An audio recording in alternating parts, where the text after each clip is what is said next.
Haba pala na ito mga kabukals.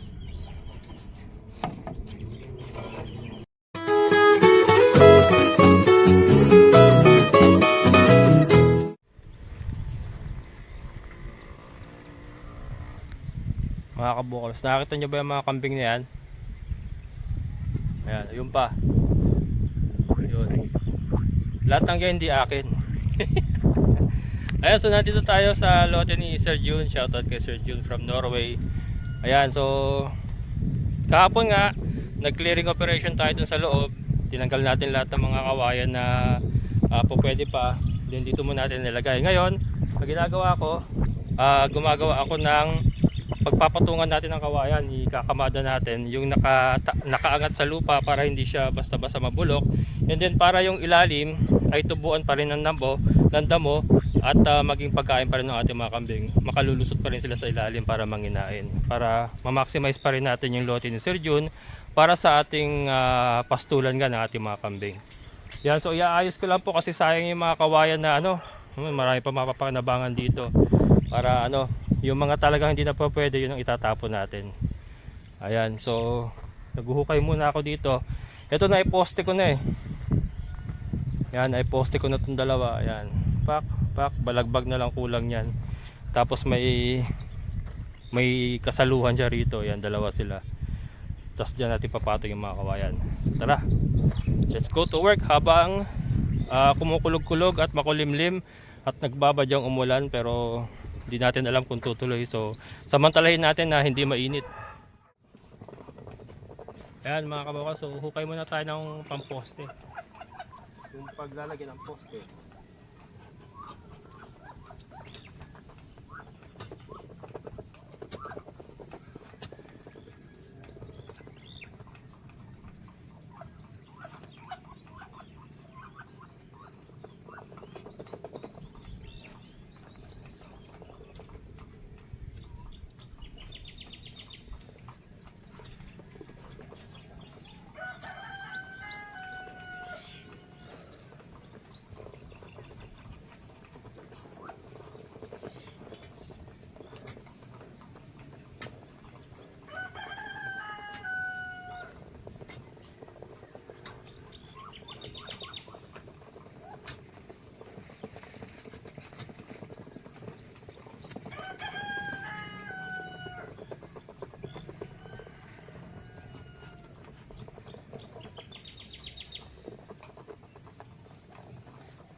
Ayan mga kabukals, so nabaon na natin.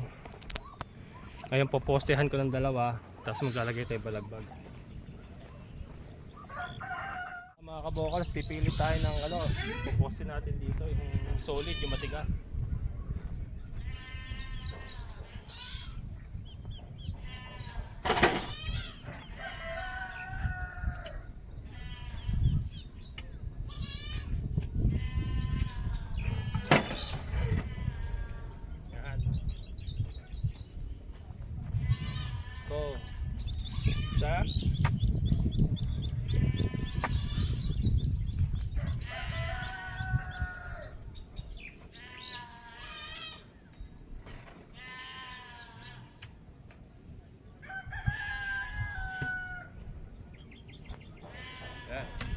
Mga kabukals, solid naman to.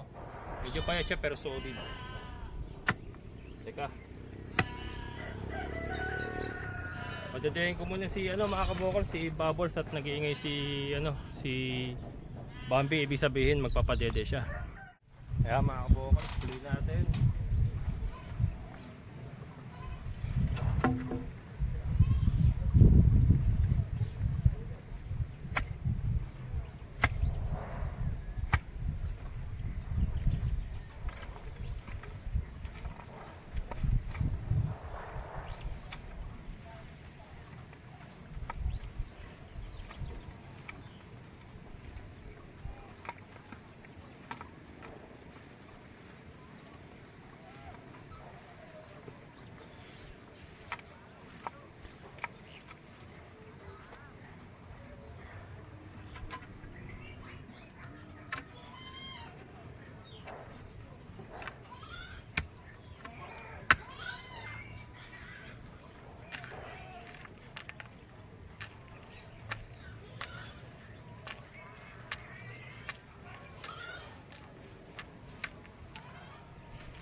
Yan. Tapos lalagyan natin ng balagbag. Dentro ba?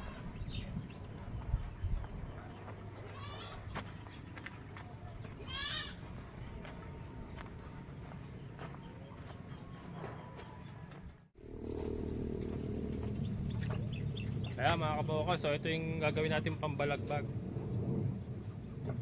Mga solid to, solid. Para makayanan niya yung weight nung ano. Anyway, ano naman yan magagaang na yan kasi mga tuyo na. Pero syempre may bigat pa rin pag pinagsama-sama. Tanggalin ko lang yung ano, buko.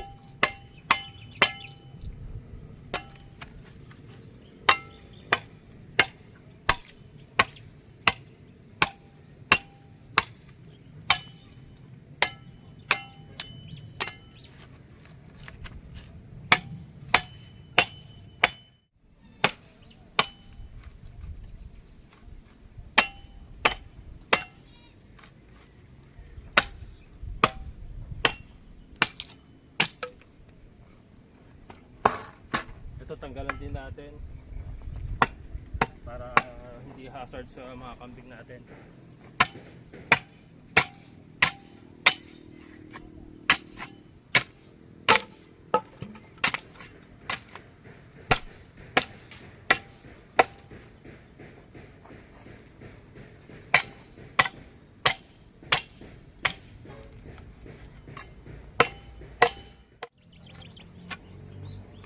Yan, papako natin mga kabokals.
Lagyan natin ng brace mga kabokals, brace para hindi tumumba.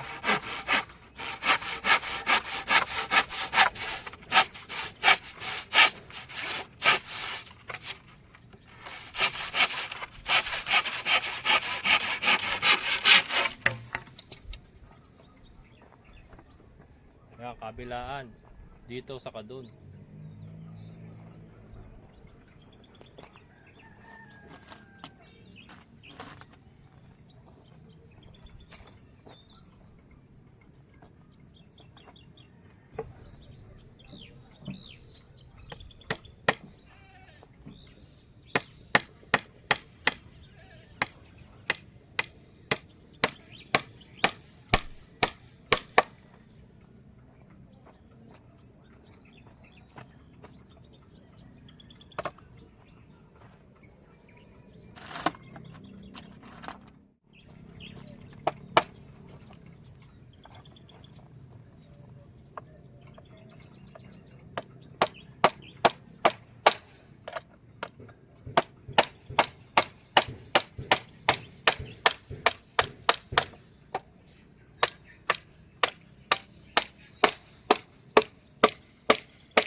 Ayan mga kabukas, matibay na.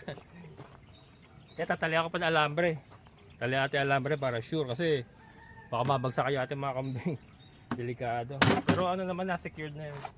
And then ito, ganito rin ang gagawin na sa kabila. Para tapatan. Okay. Kaya mga kabukas, alambre. Talian natin ang alambre. Para sure tayo hindi mabubunot.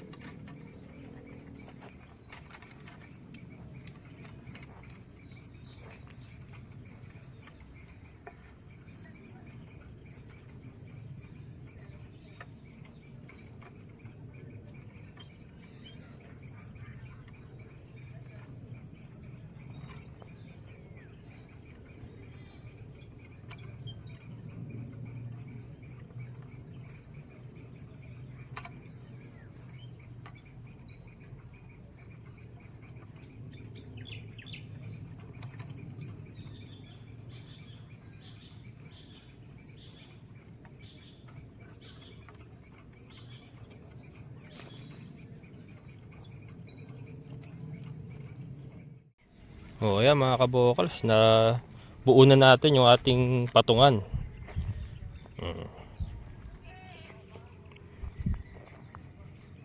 Ito yung isa.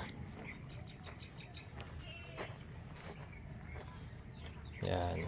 Dinalawa ko rito kasi pababa dun eh. Pababa baka tumulak sa baba. Kaya dalawa yung kanyang brace. Tapos meron siyang isa sa unahan.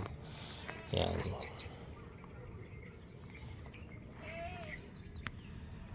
Yan, so ngayon eh kakamada ako. Piliin natin yung mga pupwede pa rito. Yung mga mahaba. Yan, shoutout kay Ate Gemma. Te, hindi ko pa na-picture yung ano mo, yung kubo mo sa kabila, pasensya na. Pero ayan, kay Ate Gemma yan, isa sa viewer natin. Ayan, yung kubo na ano, kubong bahay. Then meron na siyang kusina. Hindi ko pa nabibisita pero ano yung kusina. Saka andyan yung CR, ayan. Ayan, ito may kubo pa rin, taga Candaba yan. Parang 400 square meter yung sa kanya dyan. Ayan yung kay Sir Art. Yan Sir Art, pasensya na, hindi ko pa nase-set up yung solar mo na imo-model ko, pero yan. Unti-unti lang matatapos na rin ako dito eh. Yan kay Sir Andrew. Doon marami na rin nakatayo doon, no, mga kabokals. May mga nakatayo na rin dyan. So yan, magkakamada na ako ito. Ito unahin ko. Ito yung buo pa to eh, mga kabokals.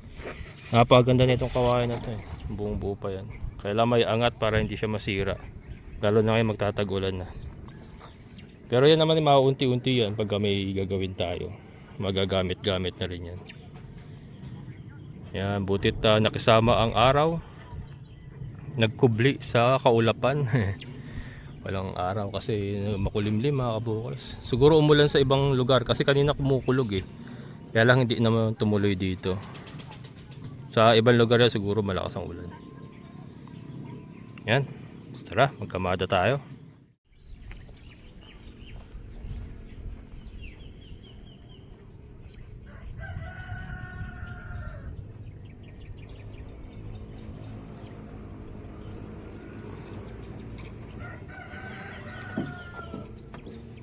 Haba pala na ito mga kabukals.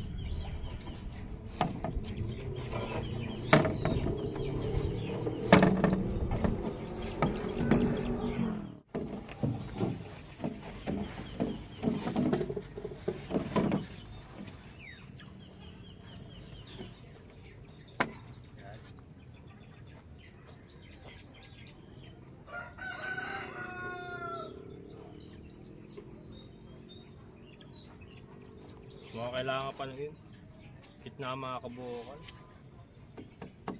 Kailangan pa sa gitna. Ayan mga kabukas, magdadagdag ako sa gitna. Ayan, magdadagdag tayo sa gitna. Kailangan pala meron pa sa gitna kasi may mga maiksi hindi abot. Pero may tignan muna tayo dito. May natanaw ako mga kabukals. Daming kami ni Tata Pabling oh. Itatapabling mga kabukas yung tagalya sa taas. Mga old tenant dito. Buntis to oh. Maganda na katawan oh. Iba talaga ang katawan ng kambing pagka nakagala lang. Oh. Kaganda. Oh. Damo lang yan mga kabukals. Oh. Damo lang yan. Walang darak-darak yan. Pero ang gaganda ng katawan. Yan, shoutout kay Ate Gemma. May nakakita ako dito. At nakuha ang aking atensyon. Kuya, ang lalaki na ng pato ah. Videohan ko ah. Asan na sila? Sa likod? Nagulat ako na, natanaw ko eh. Ang lalaki na. Bilis lang.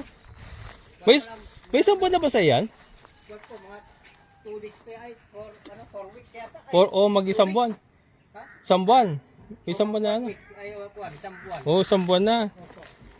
May malunggay pa siya rito. Ang ganda ng malunggay mo ah.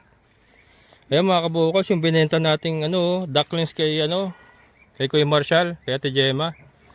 Laki na 'to oh. Sa loob yung iba. Pinabawalan mo talaga sila. Diyan, lumusot po sa panyan. Lumusot. Ay dito. Ito po, nilagyan ko ito para dumadaan sila dito. Oo. Lalagyan mo ng Akala ko sinasadya mong pabalan. Nakawala pala. Opo, pero po, may karton kasi po yan. Kung halimbawa pumapasok sila, tatakpan agad kung gabi. Pinabawalan mo sa araw talaga? Opo. Kung pumapasok sila po, dito, tanghali. Tapos kung halimbawa gabi na, isasarado ko yan, i-close. Kusa sila pumapasok? Opo. Galing ah. Ay, laki na. Bilis lang. Naubos na niya na isang sako. Nadarak sa mais. Sa kalahati ko po.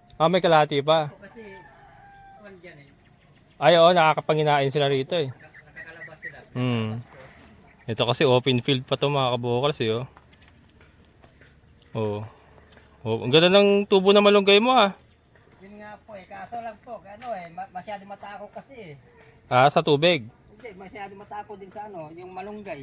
Masyado matako yung bibi. Kinakain nila? Opo, ito po oh.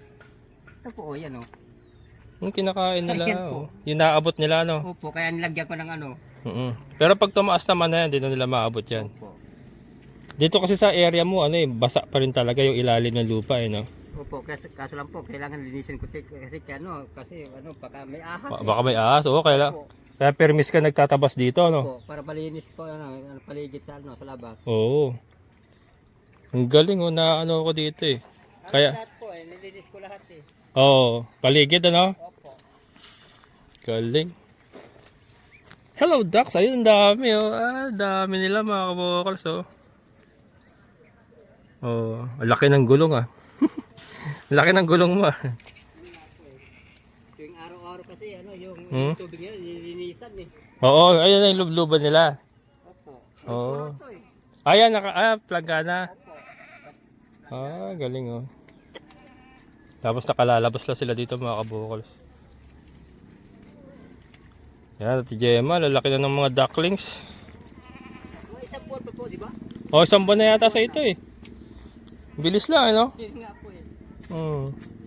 Wala namatay doon sa Wala po, 12 pieces pa rin. buhay lahat Opo. Galing.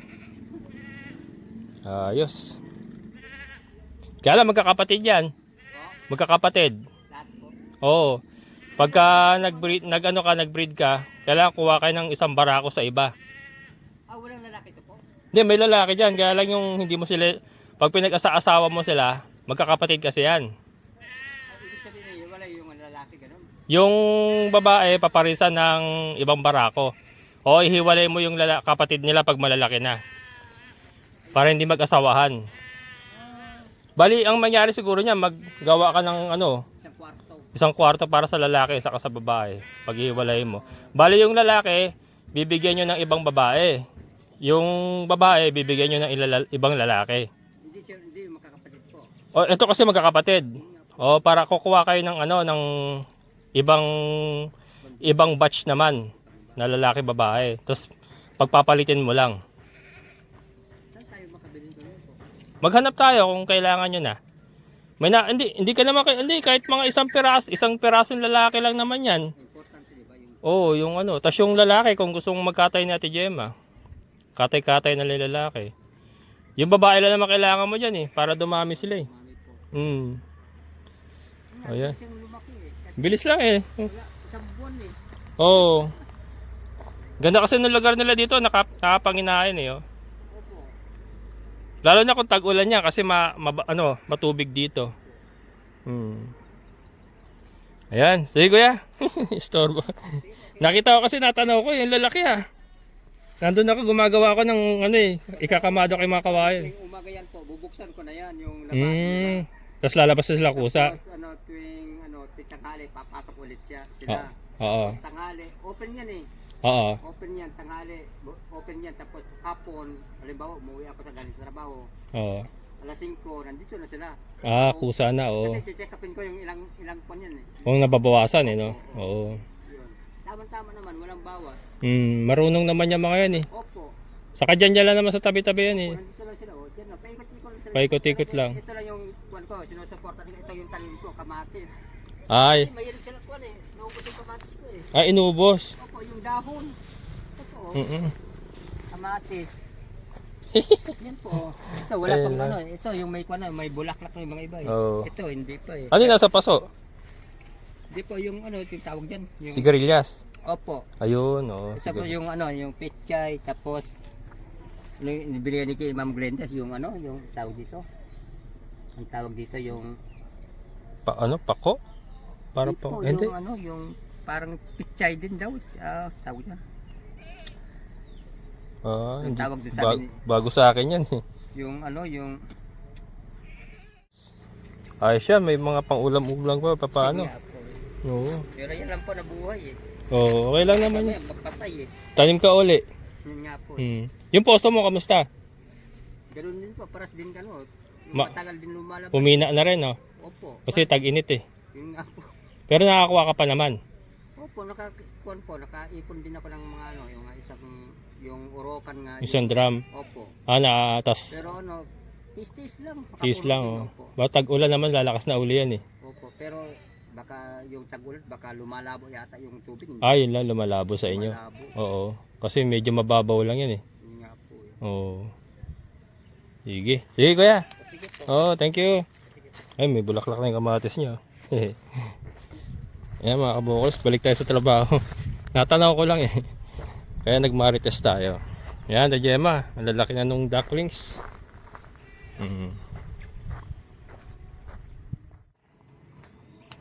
Ayan mga kabukos, nagdagdag ako sa gitna. Kasi bitin. Yung mga maiksi pala eh, hindi may papatong. Nagdagdag tayo ng isa pa sa gitna.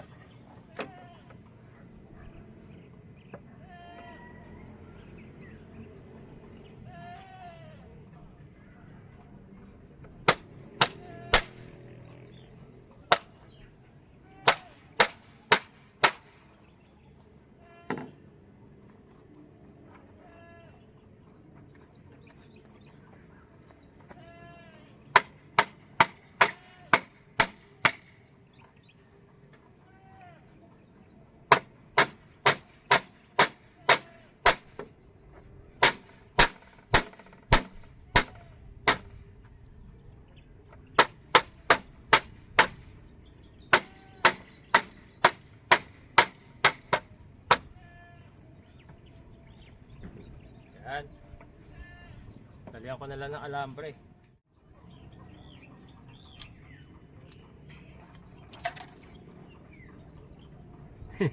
Alambre mga kabokols.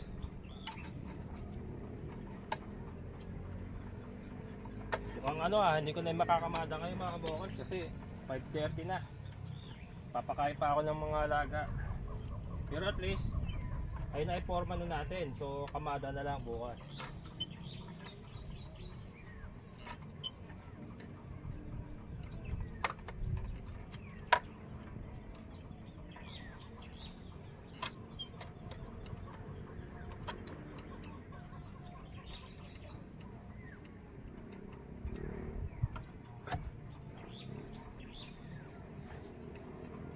So kahit wala ng brace kasi gitna ka naman siya eh.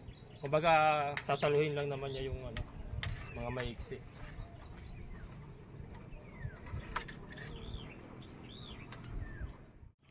Ayan mga kabukos, pack up na muna tayo dito at magpapakain pa ako ng mga alaga. So ito yung ating na-accomplish for today. Patungan ng mga kawayan. Ayan. So para malinis lahat yan, yung mga nakakalat na yan, matatanggal na natin. And then nandito lang sila sa taas para mas maayos tignan. And para yung damo nga makatubo sa ilalim, maging pagkain pa ng ating mga kambing. Yan, ito. Marami pa tayo may tatabi kasi dyan na kawayan na pwede pa natin gamitin. Ayun, and then yun nga, na-amaze ako doon sa ducklings ni Kuya Marshall, lalaki na. Yung mga damo dito sa lote ni Sir June ay unti-unti nang tumutubo uli, green na uli, oh. So ito mga 2 linggo pa siguro pahinga, maganda na uling pastulan ng ating mga kambing. Ayan. Ayan, oh. Ayos. So pack up na muna mga kabokals. Ayan mga kabokals, so pack up na muna tayo. Maraming salamat sa inyong muling pagsama. Sa lahat po ng mga solid kabokals and mga silent viewers, maraming salamat po. Siyempre sa ating kaibigan po, Sir Boyet, Sir, thank you so much. Hanggang dito na lang mga kabokals. Muli, ito ang inyong kabokals farmer, nagsabing sabay-sabay tayong mangarap, magsikap, at higit sa lahat ay kumilos, at siguradong ulad ang ating amazing na buhay. Bye-bye!